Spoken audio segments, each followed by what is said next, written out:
Nesta semana, iremos juntar aí os conceitos que vimos de método trajeto-passo, relés temporizadores e contadores e diagrama ladder no CLP. O primeiro exemplo que eu trago para vocês, que a gente já viu em outros momentos, para a gente rever aqui a questão de uso de relés temporizadores com um movimento simples, A mais A menos, e utilizando uma válvula duplo solenoide. Então imagine que a gente que nós queremos aqui que o A avance, espere 5 segundos e depois retorne, utilizando aqui uma válvula duplo solenoide. Como fazemos isso? Pasta T11, exemplo temporizador.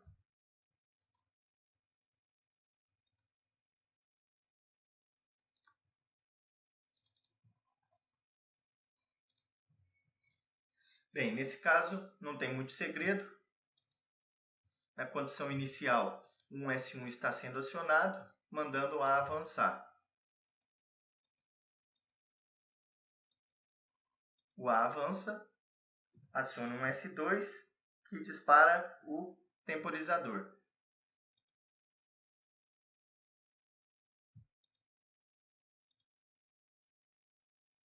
Depois de 5 segundos, os contatos abertos fecham, manda voltar, e como eu não estou mandando avançar, não vai haver conflito aí na válvula e simplesmente ela irá retornar.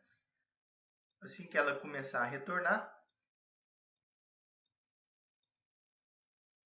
um S2 abre, resetando aqui o nosso temporizador. Se o temporizador não é mais acionado, o contato de KT normalmente aberto volta a ficar aberto e a memória da válvula mantém ela nessa posição, mesmo não acionando um Y2, a memória mantém nessa posição até que ela novamente acione um S1 e o ciclo se repete. Percebam que assim que o atuador começa a avançar,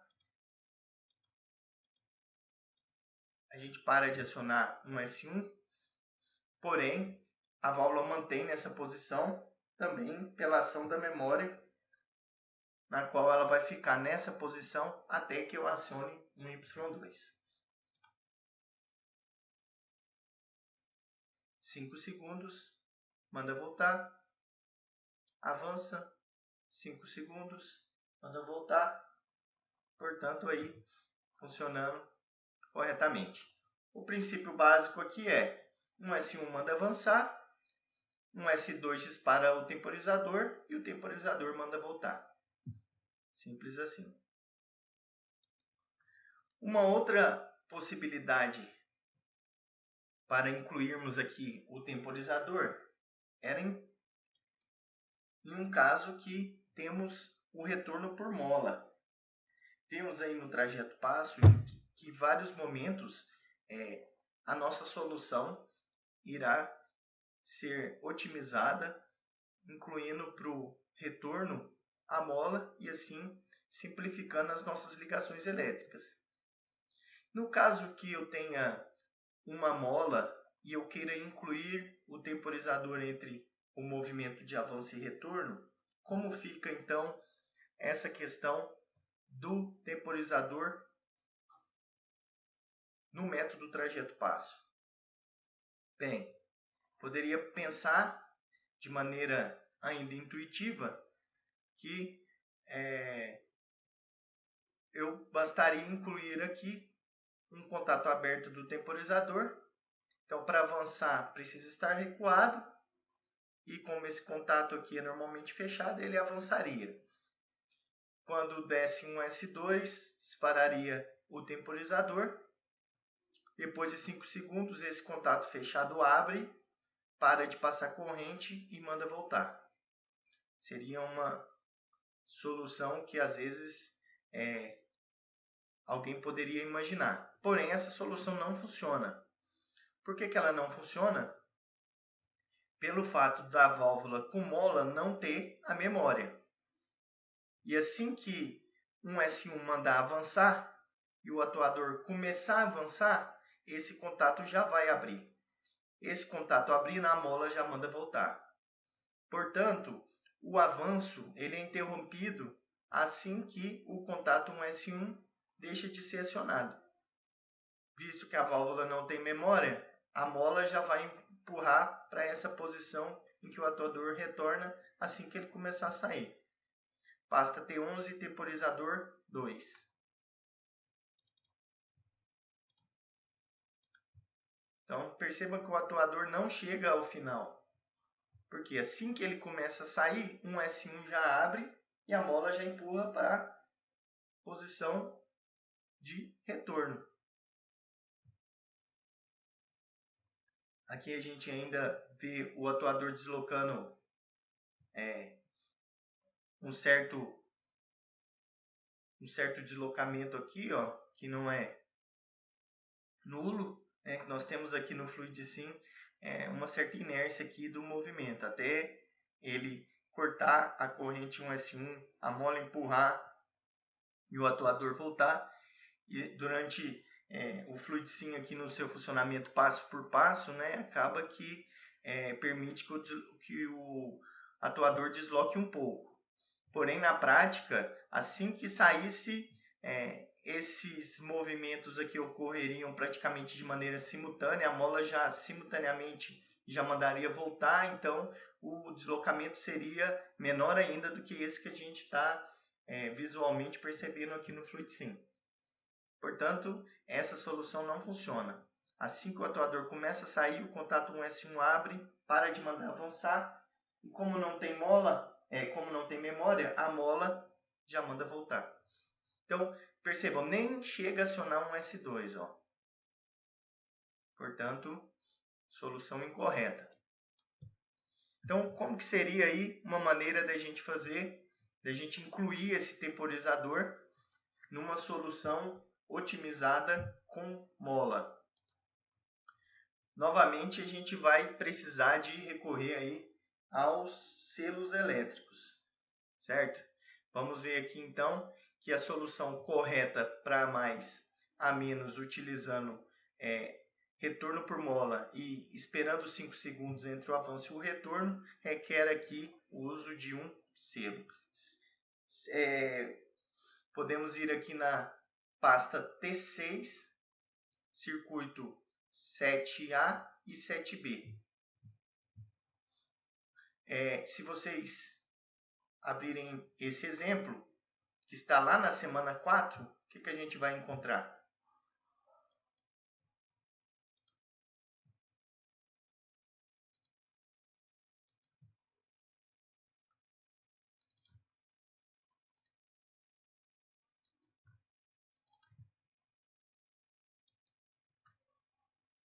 A gente encontra aqui um a mais a menos com retorno por mola. O que a gente viu lá nesse exemplo na semana 4 para mais a menos com retorno por mola? A gente viu que para isso acontecer, a gente precisava do selo. Então, quem ligava o selo era um S1 e quem desligava era um S2. Portanto, mesmo não tendo a memória aqui da válvula, a válvula se mantém acionado, mantém um Y1 acionado até que ocorra um S2, momento em que o selo é desligado. Então, quem mantém o atuador acionado é K1. E K1 mantém ligado devido ao selo, no qual um S1 liga e um S2 desliga. Portanto, a solução que a gente viu aqui para A mais A menos com mola necessitava de um selo. Portanto, A mais esperar 5 segundos e A menos também vai precisar de um selo, a exemplo desse que a gente viu aqui lá na semana 4. Outro exemplo que a gente viu era o 7B. A única diferença aqui era que, ao invés de um rolete para o fim de curso, a gente usou aqui um sensor para fazer o papel do fim de curso. E como a gente já viu, o sensor requer essa ligação aqui de um fio no 24, um fio no terra para energizar o sensor e o fio da saída sempre pressionando um relé. Então a gente usa o relé ao invés do 1S2 para poder desligar o selo. Mesmo raciocínio aí. Nesse caso agora então, que temos aí a mais 5 segundos a menos, prevemos então que vamos precisar, a exemplo aqui, que a gente tinha uma mola de um selo. Como vai ficar? Pasta T11, temporizador 3.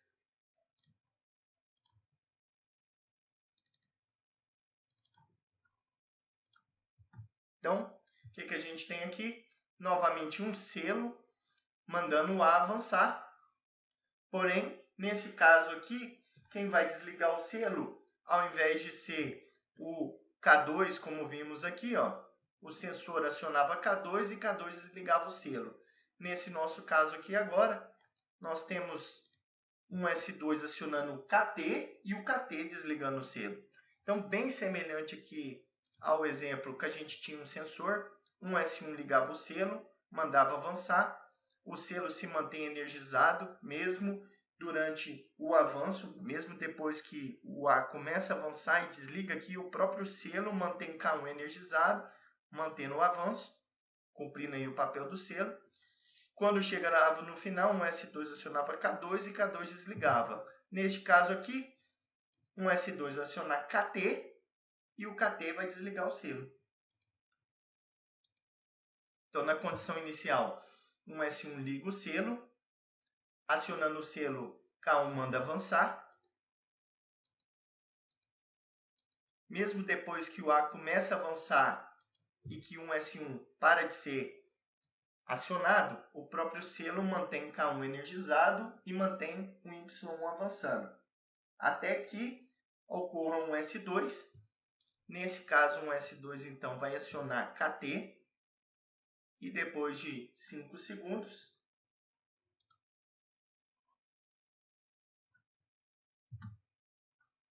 KT abre. Abrindo o selo, aí sim eu irei abrir o contato K1 e a mola faz o seu papel de mandar retornar. Portanto, aqui então, juntando aí a ideia do A mais A menos com mola, com a ideia de ter um temporizador. Então, vimos aqui que podemos, de maneira correta, então, fazer um A mais A menos, levando em conta 5 segundos do temporizador com uma válvula duplo solenoide, nessa solução. A manda avançar, um S2 aciona o KT e KT manda retornar. Ou, caso queiramos aí uma solução otimizada, né, a partir do método trajeto-passo, chegamos à conclusão que por vezes precisamos da mola. Então, no caso de mola, teremos então que adicionar um selo e um S1 manda ligar o selo e KT manda desligar o selo. Um outro exemplo que a gente pode ter aqui é incluindo um contador. Neste caso, o exemplo que eu trago para vocês é A mais A menos 5 vezes, depois B mais B menos.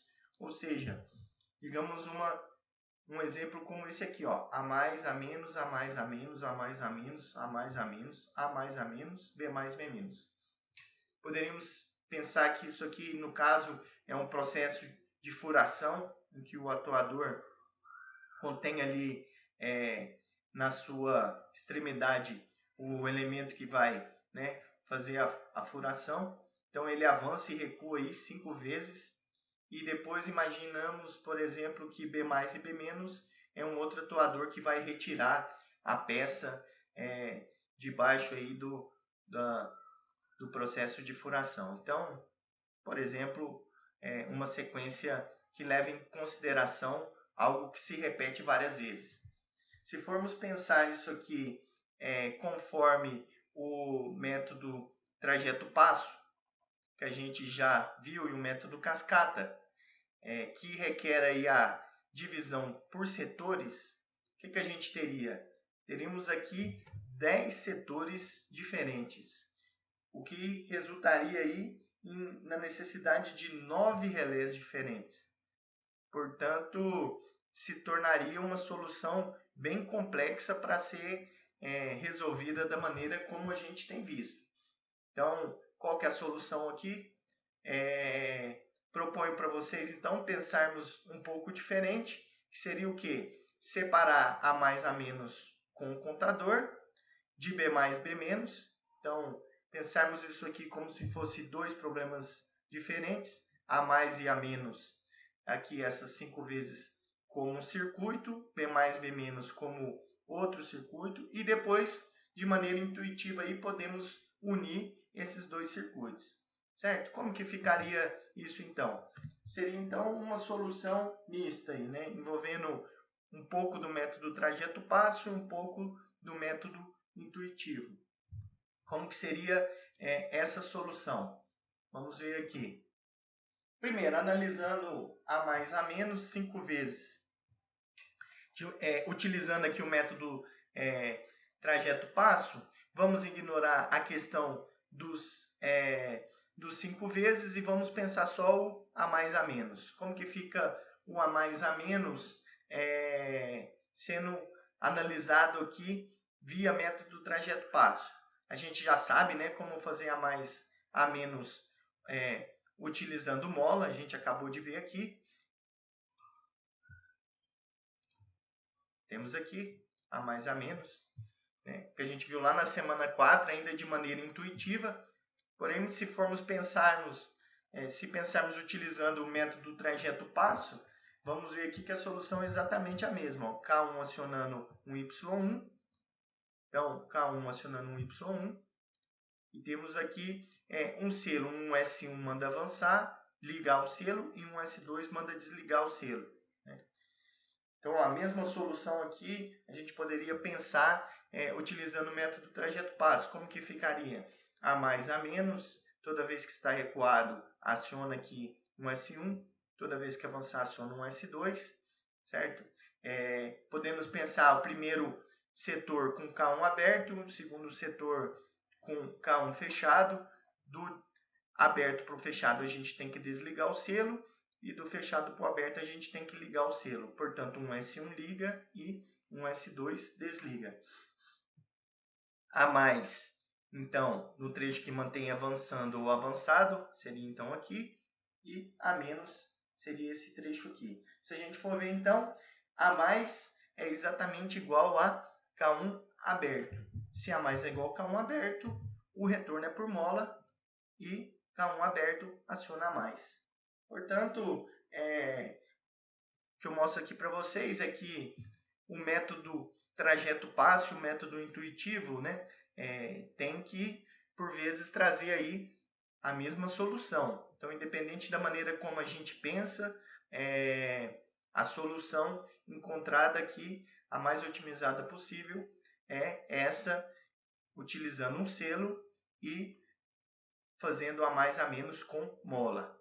Voltando aqui para o nosso exemplo, então, temos A mais A menos 5 vezes, depois B mais B menos. Portanto, já resolvemos aqui a questão do A mais A menos. Agora, o que a gente vai considerar? Que toda vez que avança, conta uma vez. E aí ele retorna. Avança de novo, conta outra vez. Ele retorna. Depois que contar 5 vezes e retornar, a gente quer que o B avança.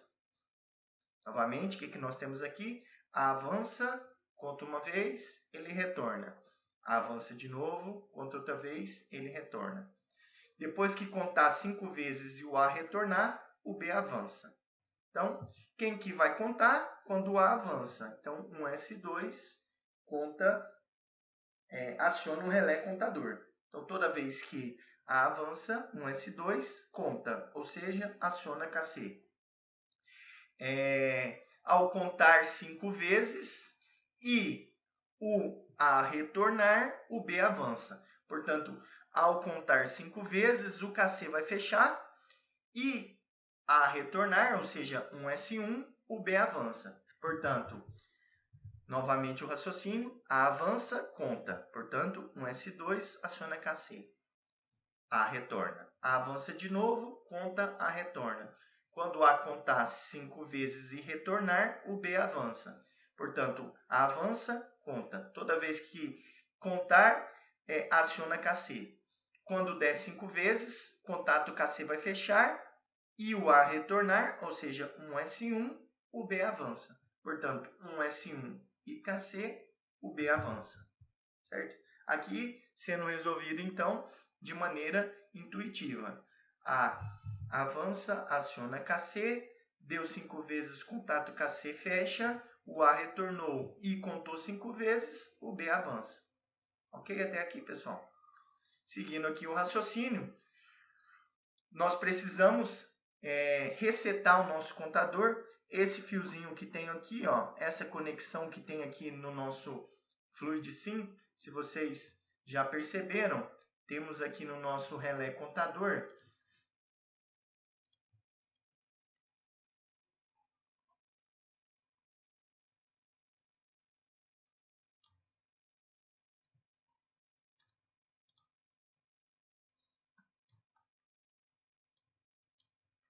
temos aqui A1, A2, R1 e R2.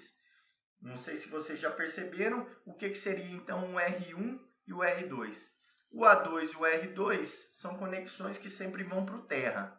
Sempre vamos ligar A2 e R2 no terra.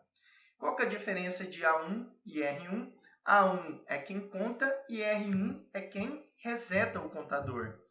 Então, neste caso aqui, ó, quem que conta? Um S2. Toda vez que o A avança, aciona um S2 e conta. E a outra conexão aqui, pessoal, R1, quem que vai ser conectado a ele? Quem reseta. Tanto o A2 quanto o R2, percebam que vão sempre para o terra. Então, A2 e R2 vão para o terra, A1 quem conta e R1 quem reseta. Nesse caso aqui, quem que a gente quer que reseta? Como que a gente vai definir que o meu circuito já contou 5 vezes? Podemos utilizar aqui, ó, o B+. Se o B avançou, é porque deu a contagem de 5 vezes. Quando o B avança, a gente pode resetar o contador para que ele possa reiniciar o meu movimento do A+. Portanto, como que fica aqui?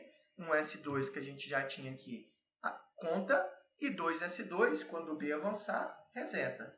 Portanto, contou 5 vezes, fechou o KC, o A retornou, mandou o B avançar, o B avançou, resetou. Então já estamos neste momento aqui do nosso sistema. E para o B retornar? O B retornar pode ser própria mola. Percebam, se o 2S2 vai resetar o KC, esse contato vai voltar a ficar aberto quando der 2S2. Ou seja, quando avançar, reseta KC, abre o contato, para de mandar o B avançar, ou seja, a própria mola já faz com que o B retorne. Então, B+, B-, ao colocarmos aqui o 2S2 para resetar, indiretamente também já fazemos o retorno do B. Por quê? Novamente, B avançou, acionou 2S2, resetou o contador. Se reseta o contador, o contato que é normalmente aberto, volta a ficar aberto, para de enviar a corrente para o 2Y1 e se eu paro de mandar corrente para o 2Y1 e se o B é retorno por mola, o B já retorna automaticamente. Então, com isso, encerramos aqui a sequência A+, A-, 5 vezes, B+, B-. Porém, para reiniciar um novo ciclo, pessoal, o que a gente precisa? A gente precisa aqui, já vimos que um Y1 depende do K1, visto que estamos fazendo aqui um A+, A- com mola. Porém, além de ter o contador resetado para reiniciar a contagem, a gente precisa também que a sequência tenha terminado. Então, com isso, o que a gente tem? A gente precisa de colocar aqui tanto o KC para mostrar que para o A avançar o KC já foi resetado e o B já retornou. Juntando tudo aí, o que a gente tem? Tínhamos então, portanto, apenas K1 aqui. Vamos incluir então também o 2S1 para falar, olha, um novo ciclo pode iniciar quando o B já tiver retornado e o KC estiver resetado. Se o KC está resetado e a gente quer passar a corrente para mandar o Y avançar novamente, temos que usar aqui um contato normalmente fechado. Percebam, na condição inicial, o que vai acontecer? O K1 vai fechar, porque temos um S1. O 2S1 vai fechar, porque o B está recuado. E o KC, que é normalmente fechado, vai estar normalmente fechado até que dê a contagem e esse contato abra, mandando parar de avançar e terminando o ciclo. Portanto, de maneira que intuitiva e utilizando também o raciocínio do trajeto passo, podemos resolver esta sequência que envolve aí, então, tanto um movimento que se repete, quanto uma solução que pode ser otimizada aí utilizando mola. Ok? Então, a solução final fica exatamente aqui, ó, o selo do K1, que manda o A avançar. O A avança toda vez que o selo for ligado, ou seja, um S1, vai ligar o K1, vai fechar, KC normalmente fechado, a corrente vai passar, o B está recuado, manda avançar, mandou avançar, conta, mandou avançar, conta. Deu a contagem, o B avança, fecha KC, o B avança. Deu a contagem e o A está retornado, o B avança, o B avançou, reseta o contador, resetou o contador, KC volta a ficar normalmente aberto, voltou a ficar normalmente aberto, o B retorna pela ação da mola, o B retornou e o KC está resetado, um novo ciclo se inicia. Então, pasta T11, arquivo contador. Então, aqui dentro da subpasta contador, vamos ter aqui a mais, contou, a mais, contou, a mais, contou. A última vez, contou, voltou, o B avança, resetou, B retorna e o A avança de novo. Ó, toda vez que avança, deu um S1, liga o selo, manda o A avançar, mandou o avançar, aciona um S2, acionou um S2, vai contar, acionou um S2, também desliga o selo, mandando o A voltar, visto que o A tem retorno por mola, como a gente conseguiu otimizar.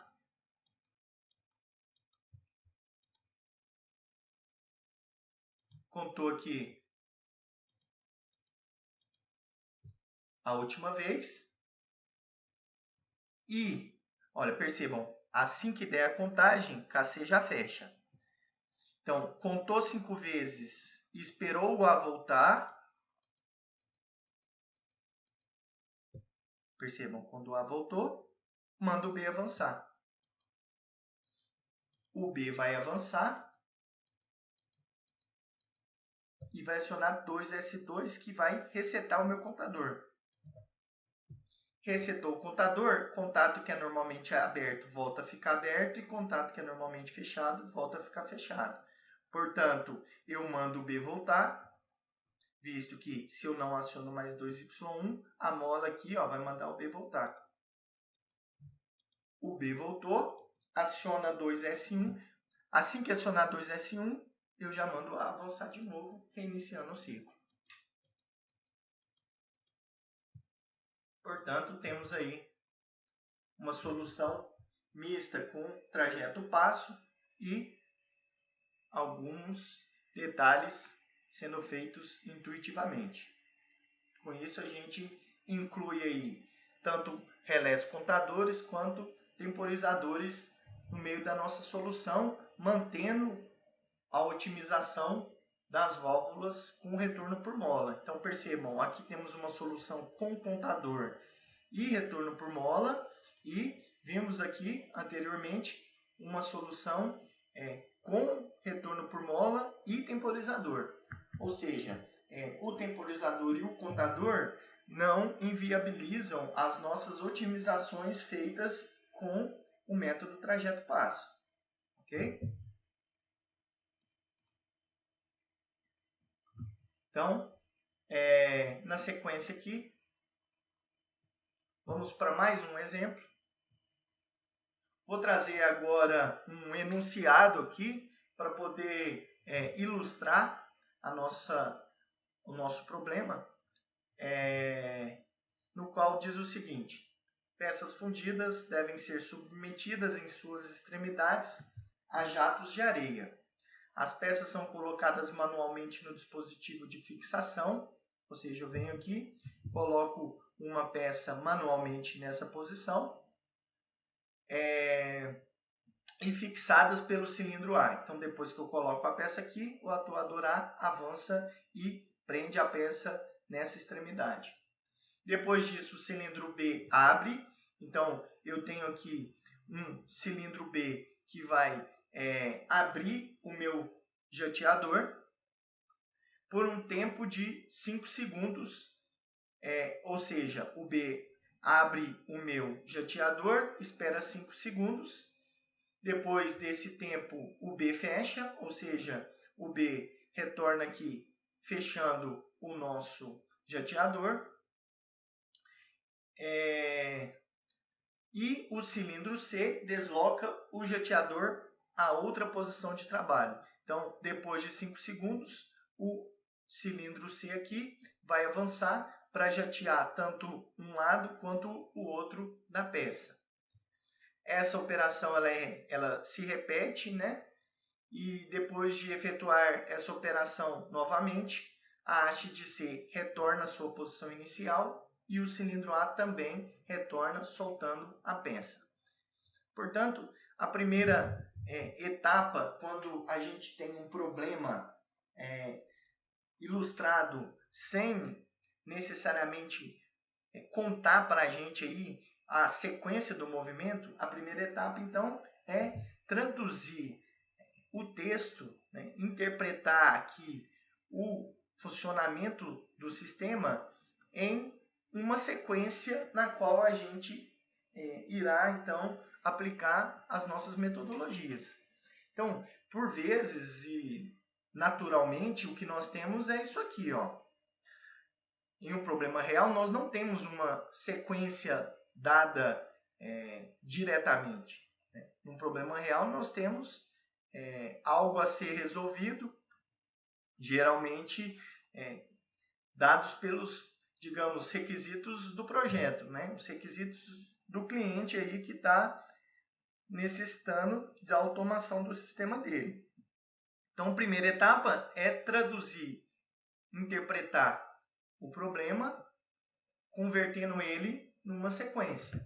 Nesse caso aqui, o A vai avançar então fixando a peça, o B vai avançar para abrir o jateador, vamos esperar 5 segundos, o B vai recuar para fechar o jateador, o atuador C vai avançar para deslocar o jateador para outra extremidade da peça, o processo de jateamento vai se repetir, ou seja, o B avança, abrindo o jateador, espera 5 segundos, o B retorna fechando o jateador, depois o C retorna o jateador para a posição inicial e o A retorna soltando a peça. Portanto, a sequência ela é obtida, né, a partir do quê? Dos requisitos aí do problema, né? Então, a gente, num primeiro momento, a gente precisa traduzir isso na sequência que a gente, a partir daí, então, utilizaremos os nossos métodos. Nesse caso aqui, vamos usar novamente o método trajeto-passo, com o intuito aí de obter uma solução a mais otimizada possível. Então, vamos dividir aqui, ó, em setores, certo? A mais, B mais, 5 segundos, nós vamos deixar aqui no primeiro setor, depois B mais B menos C mais no segundo setor, B mais no terceiro setor, B menos C menos A menos no último setor. Percebam aí que em nenhum setor nós temos as letras se repetindo, podendo então executar aqui o nosso método. Primeiro, o A, como eu já disse para vocês, eu gosto de escrever aqui, no cabeçalho do diagrama, cada um dos movimentos, de maneira que fique aí mais fácil da gente interpretar. Além disso, a gente pode colocar aqui, onde que cada movimento está localizado aí na sequência dos setores. Portanto, A avança, B avança e recua, C avança, B avança e recua, C recua e A recua, certo? Depois, temos aqui o diagrama dos sensores. Toda vez que o A estiver recuado, está acionando um S1, então tem esses dois pontinhos. Enquanto o A estiver avançado, eu estou acionando um S2. Enquanto o B está recuado, aqui e no final nós temos 2S1. Enquanto o B avança, nós temos 2S2. Enquanto o C está recuado, nós temos aqui 3S1. Enquanto o C está avançado, nós temos aqui 3S2. E quando o C está recuado, nós temos aqui 3S1. A divisão de setores aqui foi feita utilizando K1, K2, K3 fechado no primeiro setor, depois abrimos K3, depois abrimos K2 e K3 e no último setor todos abertos. Então, no primeiro setor todos fechados, então aqui temos o primeiro setor, nós vamos ter aqui K1 fechado, K2 fechado e K3 fechado, logo em seguida o 3 abre e fica aberto até o final. Durante o segundo setor, nós ainda temos o K2 fechado e o K1 fechado. Logo em seguida, o K2 se abre e fica até o final. Durante o terceiro setor, nós ainda temos o K1 fechado. Depois o K1 abre e fica aberto até o final. Durante os últimos 3 movimentos. Sempre de fechado para aberto, vamos deixar a bolinha aberta no fechado e bolinha fechada aqui no aberto. Sempre a transição passa da bolinha aberta para a bolinha fechada. E além disso, nós temos aqui a transição do fechado para o aberto, o fim de curso que liga o selo, e a transição no final de todo mundo aqui aberto para fechado, retornando e reiniciando o ciclo, aquele sensor que desliga, ou fim de curso que desliga o selo. Portanto, quem liga o selo do K3 é 2S2, quem liga o selo do K2 é 3S2, quem liga o selo do K1 é 2S2. Percebam, é aquele fim de curso que marca a transição de um setor para o outro. 2S2, 3S2, 2S2 e no final, quem desliga todos os selos é 1S1, certo? Podemos aqui então já colocar quem liga e quem desliga, para depois a gente analisar os diagramas dos selos. Então, primeiro a gente tem aqui quem desliga e quem liga. Vamos ver depois que na análise dos diagramas que a gente precisa de incluir aqui o 3S2 para o liga do K1. Porém, a princípio, vocês podem desenhar um selo só com quem liga e quem desliga, e depois de feita a análise aí do diagrama, vocês voltam aqui e fazem as correções que forem necessárias. Bem, como isso é feito? Primeiro de tudo, a gente analisa então os acionamentos, né, dos solenoides. Portanto, A mais, enquanto A está avançando ou avançado, nós temos A mais. Quando A está recuando ou recuado, neste caso só esse trecho aqui, nós temos A menos. Para o B, enquanto o B está avançando, aqui nós temos B mais. E quando o B está recuado ou recuando, nós temos aqui B menos. Nesse caso, 3 trechos. Para o C, enquanto o C está avançando ou avançado, nós temos C mais. E quando o C está recuado ou recuando, nós temos C-. Então, a partir do método cascata, nós temos aqui as soluções para cada um dos trechos, certo? Então, para o primeiro trecho do A+, aqui, nós vamos ter um S1 e tudo fechado. Um S1 e tudo fechado. Depois, para o B+, nós vamos ter aqui um S2 e tudo fechado. Então, B+, um S2 e tudo fechado. E assim por diante, conforme já vimos desde lá do método cascata. Na sequência, para otimizar, precisamos analisar os diagramas. E vocês vão ver que para o A+, a gente só vai encontrar soluções menores, né? Por mais que eu combine aqui um S1 com K1 fechado, K2 fechado, K3 fechado, nós temos aí, no melhor dos casos, uma solução menor. Porém, para o A-, a gente já percebe aqui que 3S1 e K1 aberto vai dar igual ao A-. Então, 3S1, tem aqui 3S1.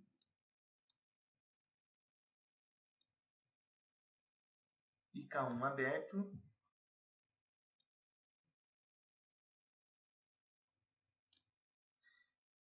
O que vai dar aí 3S1 e K1 aberto? Vai sobrar apenas esse trecho aqui. Bolinha aberta no final e bolinha fechada no começo, que é exatamente igual ao A-, certo? Então, repito aqui, o x ou bolinha fechada podem ser ambos utilizados aí para marcar o início do movimento. Então, bolinha fechada e bolinha aberta no final. Portanto, 3S1 e K1 aberto é igual ao meu A-. Então, eu faço o A+ igual a A- barra, 3S1 vira 3S1 barra, e vira ou, K1 aberto vira K1 fechado. E com isso a gente otimiza aí o nosso A com retorno por mola. Para o B, nós vamos separar aqui que temos dois trechos. O primeiro trecho, um S2 e K3 fechado. Um S2, está aqui. E K3 fechado, está aqui. Perceba que tem a bolinha fechada no final também. O que vai dar? Um S2 e K3 fechado. Vai dar o próprio trecho número 1 aqui do B+. Então, solução igual para o primeiro trecho. Analisamos o segundo trecho e temos aqui 3S2 e K1 fechado para o segundo trecho.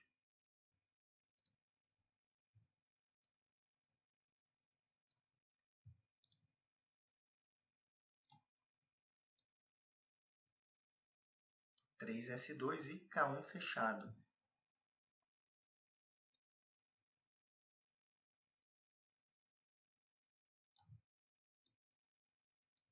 O que vai dar? Vai dar exatamente aqui, ó, o segundo trecho do B+.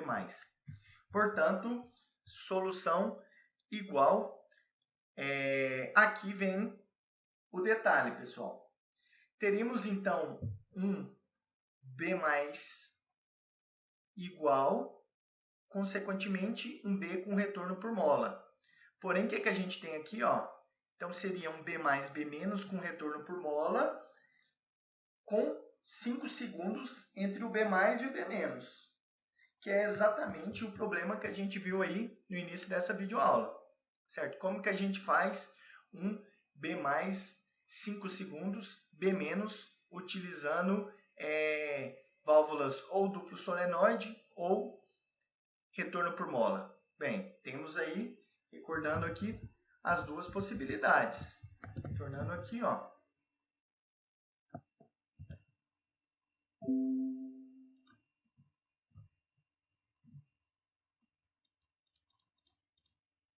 Temos então essa possibilidade. Aqui era A mais 5 segundos a menos. Só muda que vai ser B mais 5 segundos B menos. Então podemos escolher o duplo solenoide, que é o que? Manda avançar, aciona um S2, 5 segundos, manda voltar, aciona um Y2.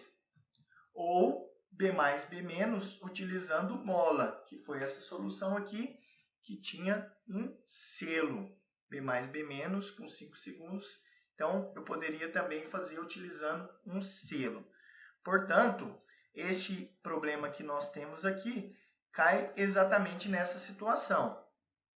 Eu já sei aqui que daria para fazer um B menos com mola, visto que o B mais é igual. Então, o que podemos fazer, pessoal? As duas coisas, certo? Ou escolher B mais B menos com duplo solenoide e fazer igual nós temos ali antes, ou B mais B menos com mola e usar o selo. Eu vou fazer aqui a solução com duplo solenoide, ok? E vou propor para vocês, como desafio aí, uma solução usando o selo, ou seja, usando a ideia ali do B mais B menos com selo, tá? Eu vou fazer com duplo solenoide, que é a solução mais simples aqui, e vou propor aí como desafio. Porém, eu deixo mais para frente aí a resposta para vocês poderem conferir para ver se acertaram aí o desafio que eu estou propondo. Então, eu vou fazer um B+, acionado por um S2, K3 fechado ou 3S2 e K1 fechado, e um B- acionado pelo temporizador. Sendo que toda vez que o B avança, aciona 2S2 e o 2S2 aciona o temporizador. Ok? Fica como desafio, repito, B mais, B menos aí com mola. Para o C, vamos ter aqui um C+, o primeiro trecho aqui, ó, só tem um trecho, 2S1, K1 fechado e K3 aberto. Essa é a solução que vai nos dar aqui 2S1, K1 fechado e K3 aberto.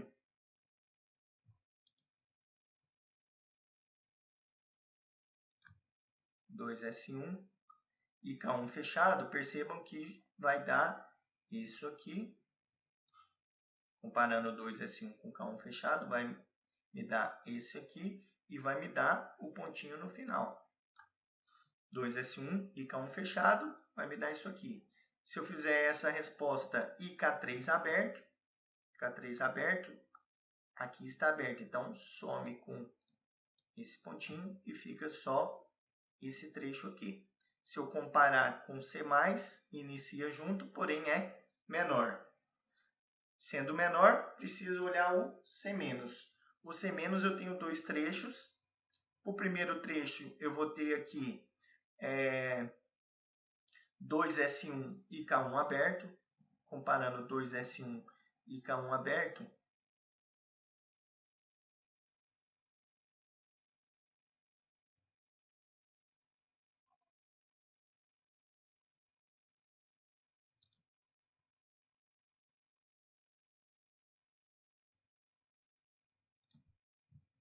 dois S1 está aqui, aqui e aqui.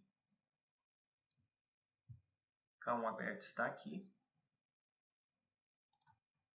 Então, 2S1 e K1 aberto vai me dar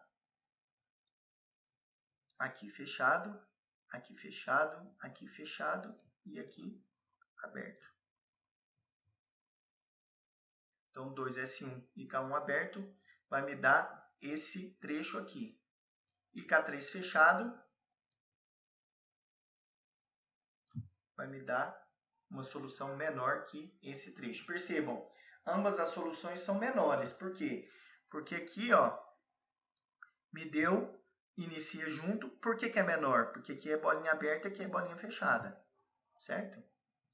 E o K3 fechado, percebam, inicia junto aqui, porém também é menor que esse primeiro trecho. Então, todos os dois trechos, solução menor, portanto, válvula duplo solenoide. Ok? Então, duplo solenoide para o C, retorno por mola para o A, e para o B podemos fazer tanto com duplo solenoide, como retorno por mola, considerando aí que eu tenho B mais 5 segundos e B menos. Ok? Solução final, então, como eu disse, vou escolher a solução em que o B é duplo solenoide. Então, o que vai acontecer? O B vai avançar. Como que o B vai avançar? O que vai acionar 2Y1? Tudo isso aqui, então, vai acionar 2Y1. Assim, nós temos aqui. Assim que o B avança, aciona 2S2. 2S2 aciona KT. E o KT manda o B voltar.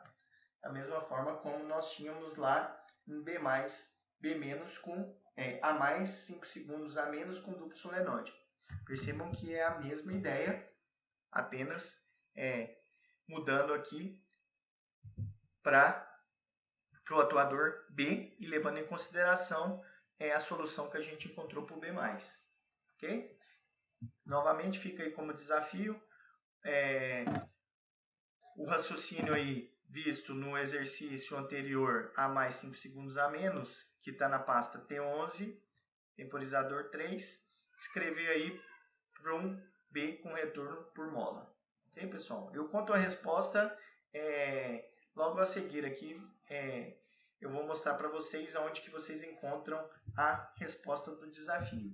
Tentem fazer sem olhar a resposta primeiro e depois vocês comparam com a minha solução que eu vou mostrar mais adiante.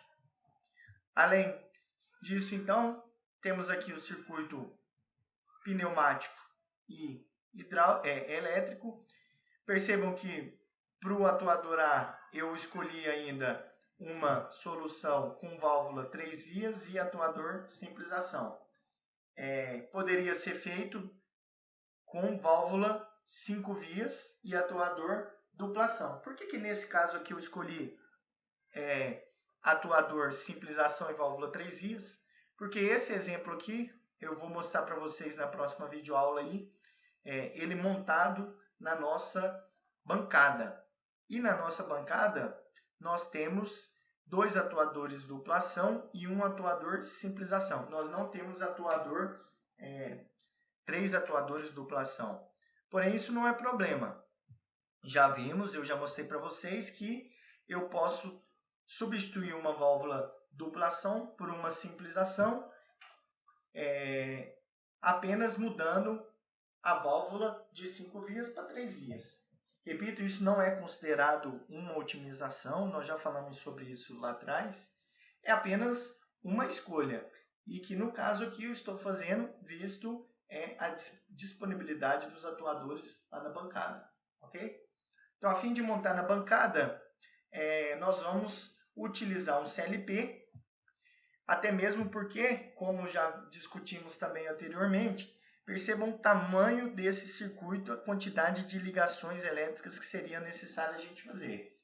Então, à medida que a gente vai aumentando a complexidade do circuito, já vimos o quão se torna complicado montar sem o uso de um CLP. Até mesmo porque, se repararmos aqui, o 2S2 ele aparece 2 vezes, portanto, eu já teria que replicar o meu 2S2 em um relé. Na verdade, o 2S2 aparece 3 vezes aqui, né? O 2S1 também aparece 2 vezes, certo? Então, também teríamos que replicar o 2S1. Um S1 também aparece 2 vezes. Então, também teríamos que replicar. Percebam a quantidade de relés que teríamos que ter a fim de replicar todos esses contatos aí. Então, esse sistema seria bem complicado de ser montado caso a gente optasse por não utilizar o CLP. Porém, isso não vai ser problema para a gente, o tamanho do circuito já não nos assusta mais, visto que podemos fazer essas ligações apenas conectando aí os nossos canais de entrada e saída e declarando os nossos relés como variáveis internas do nosso código ladder. Como que a gente faz isso? Primeira coisa, mapeamento das variáveis. Então eu chamo essa tabela aqui de mapeamento das variáveis, no qual a gente coloca aí todos os sensores, fins de curso, solenoides, temporizadores e relés que a gente precisa. Primeiro, botão de partida, S0. Como que ficou o botão de partida nesse caso aqui?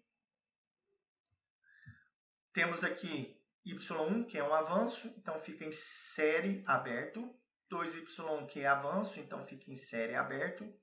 3Y2, que é retorno, então fica em paralelo aqui, ó, com todas as minhas ligações que eu já tinha, fica aqui em paralelo fechado, certo? 3Y1, que é avanço, então fica em série aberto. 2Y2, que é retorno, então fica em paralelo fechado. E para os selos não precisamos colocar. Não comentei sobre os selos, né? Vou voltar aqui nos diagramas para a gente analisar como que ficou os selos. Percebam que a gente, nas nossas soluções, não precisamos do K2. O K2 não aparece em nenhum momento. Portanto, uma otimização que a gente conseguiu é evitar aqui o K2. Vamos analisar primeiro quem desliga o K3, que é um S1. Então, vamos fazer um S1 barra, que seria aqui.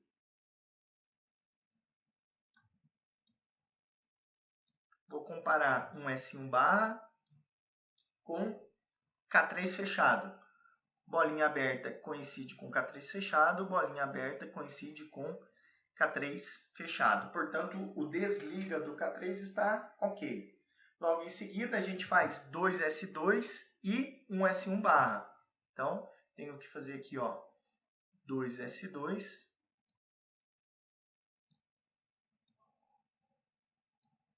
e um S1 barra. Aqui eu tinha um S1 barra, fazendo I2S2, o que vai sobrar para a gente? O 2S2 são apenas esses pontinhos. Então, quando eu fizer 2S2 e um S1 barra, o que vai sobrar? Vai sobrar apenas esses dois pontinhos. Eu tenho que comparar com quem? Com K3 aberto. Quando a gente compara com K3 aberto, inicia junto, então ok. E esse aqui coincide com K3 aberto. Portanto, temos uma solução aqui que inicia junto e que é menor que o K3 aberto, certo? Esse pontinho não tem problema porque coincide com o K3 aberto. Então, o liga do K3 também está correto. Em seguida, temos aqui, novamente, um S1 desligando o K1. Então, um S1 barra, que já vimos que é esse diagrama aqui, comparamos com K1 fechado, bolinha aberta coincide com K1 fechado, bolinha aberta coincide com K1 fechado. Então, desliga do K1 está correto. Percebam que 2S2 e K1 fechado também seria quem iria ligar o K1. E já vimos que 2S2 e 1S1 fechado são esses dois pontinhos. Se eu comparar esses dois pontinhos com K1 aberto, perceba, esse coincide aqui com K1 aberto.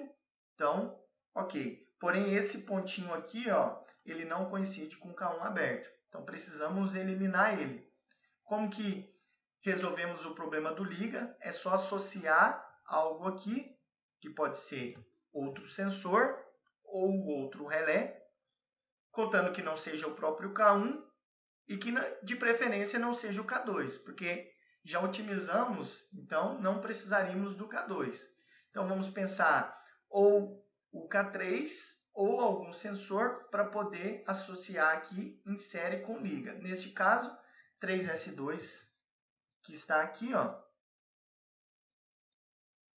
Se eu fizer 3S2 e 2S2 e 1S1 barra, 2S2 e 1S1 barra, tinha dado esses dois pontinhos. Se eu fizer I3S2, vai sobrar só esse pontinho e esse aqui vai sumir. Sobrando só esse pontinho, coincide com o início do K1 aberto e é menor, portanto, o liga do meu K1 também fica correto. Ok, pessoal? Análise aí do selo via método trajeto passo. Tendo aí o selo K1 e K3, podemos voltar para cá. Então, K1 e K3, assim como KT, que é o meu relé temporizador, vão ser as minhas variáveis internas.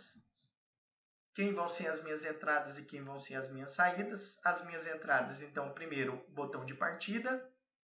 Depois, um S1, um S2, 2S1, 2S2, 3S1 e 3S2. Percebam que nesse problema aqui, todos os sensores ou fins de curso, rolete, né? Caso a gente use rolete, todos estão sendo utilizados. A gente não conseguiu, nesse caso aqui, otimizar nenhum deles. Porém, fiquem atentos aí na hora de fazer o mapeamento das variáveis. Vocês devem olhar para o circuito e verificar se todos os fins de curso estão aparecendo aí nas ligações elétricas. Nesse caso, sim, todas aparecem. Portanto, precisamos conectar todos esses fins de curso, assim como o botão de partida, nas entradas do nosso CLP. Vão ser necessárias aí, portanto, 7 entradas do CLP. As saídas, nesse caso, são os solenoides. Precisamos de um Y1, não precisamos de um Y2, visto que otimizamos para mola. Precisamos de 2Y1 e 2Y2, visto que eu escolhi aí a solução com duplo solenoide para fazer o B+, 5 segundos B-. Né? E, por fim, precisamos de 3Y1 e 3Y2. Neste caso aqui, então, temos os 5 solenoides aqui conectados às saídas do nosso CLP. Ok? Aqui ficou errado. Saída 1, saída 2. Já vamos corrigir aqui. Temos logo em seguida aqui saída 3, a saída 4 e a saída 5. Vamos precisar aqui então de 5 saídas e 7 entradas, além dos 3 relés K1, K3 e KT1, que vão ser as nossas variáveis internas. Feito o mapeamento das variáveis, corrigindo aqui também, saída 3, saída 4 e saída 5. Feito o mapeamento das variáveis, o que a gente faz? Escreve o nome da variável que vai aparecer no nosso código ladder. Lembrando que o código não aceita variáveis que iniciam com números, portanto, vamos chamar de S11, S12, S21, S22, S31, S32. Percebam, os nomes estão aqui. Y1, Y21, Y22, Y31 e Y32. Assim chamaremos as nossas variáveis. Então, assim colocamos lá no código, lá na configuração do nosso PLC, lá em PLC Configuration, na mesma sequência que a gente fez o mapeamento aqui. Na primeira entrada colocamos o botão de partida, logo em seguida S1, S12, S21, S22, S31 e S32. Lembrando que cada módulo do CLP aceita até 8 entradas e neste caso aqui percebamos que estamos usando 7 entradas. Em seguida colocamos as saídas Y1, Y21, Y22, Y31 e Y32, certo? Lá no nosso código ladder declaramos também as nossas variáveis booleanas K1, K3 e KT1, certo? Lembrando que isso aqui vai ser feito de maneira automática assim que a gente estiver escrevendo o nosso código ladder. Vou mostrar para vocês o passo a passo de como escrever esse código ladder logo na sequência aí. Como que vai ficar esse código? Dividir aqui em duas partes. Primeiro, a parte dos solenoides, Y1, Y21, Y32 e Y31. Temos aqui então, botão de partida S0, insere aberto com K1 fechado, 3S1 em paralelo aberto, fechado, porém, como estacionado na condição inicial, fica aberto. Então, eu desenho ele fechado no código ladder. Em seguida, fazemos aqui as ligações para os demais solenoides, assim como para o Y22, que estava faltando no slide anterior, então está aqui, Y22. Fazemos também aqui os selos K1 e K3. E novidade aqui nesse código ladder, aparece aqui, ó. O que nós temos aqui? Nós temos aqui no nosso código ladder essa ligação do KT1. Então, como que fazemos relés temporizadores no código ladder, pessoal. Percebamos aqui do jeito que fica, ó. Para adicionar um relé temporizador e contador, também logo já mostro para vocês como faríamos caso fosse um relé temporizador. No código ladder, nós vamos clicar com o botão direito aqui sobre a nossa linha do código e vamos em Function Block. Então, clica com o botão direito aqui na nossa linha do código, Function Block. Aí, ao abrir a janela aqui, depois de clicarmos em Function Block, nós vamos vir aqui, ó, percebam, Standard Function Blocks, nós vamos expandir a primeira aba aqui, ó, e logo vamos encontrar aqui Counter e Timer. Perceberam? Então, Function Blocks, expande aqui a primeira aba de Standard Function Blocks e vocês vão encontrar aqui Counter e Timer. O relé temporizador, pessoal, é esse bloquinho aqui, ó, CTU. Então, vocês clicam em CTU e dão OK, que vai aparecer esse bloquinho aqui. Já o relé contador, o relé contador é o CTU e o relé temporizador é o T1. Então, caso vocês queiram aí um relé temporizador, como esse aqui, T1. Caso vocês queiram um relé contador, vai ser o CTU. Repito, CTU contador, T1 o temporizador. Então, assim que vocês clicarem em T1 e der OK, vai aparecer aqui esse bloquinho.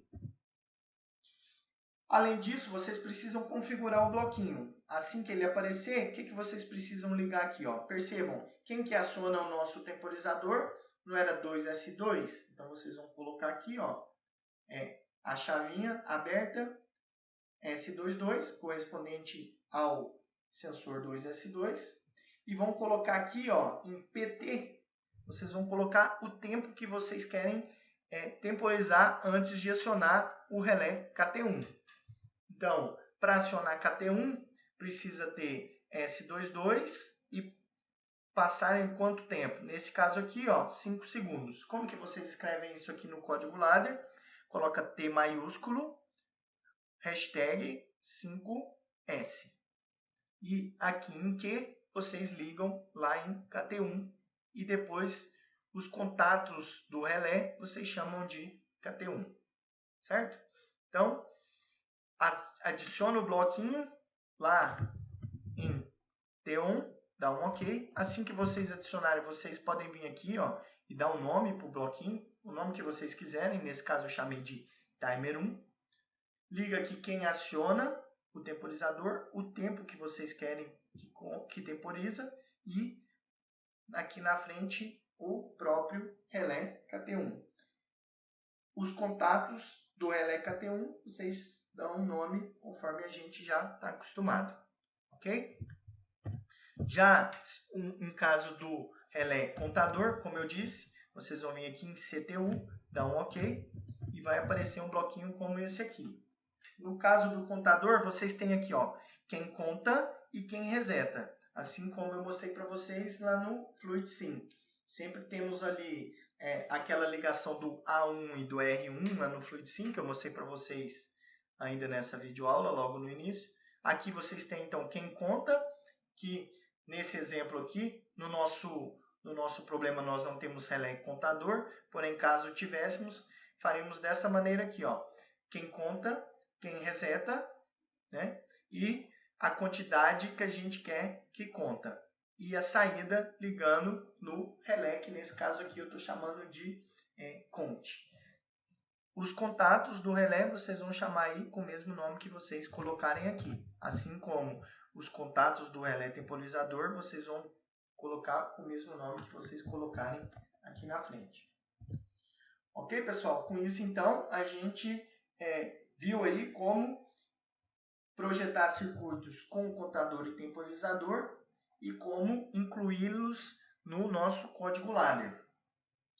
Na nossa próxima videoaula aí eu vou mostrar para vocês no CodeSys como montar esse código ladder e vamos para a bancada para montar esse sistema que a gente projetou no exemplo aí do jateamento. ok?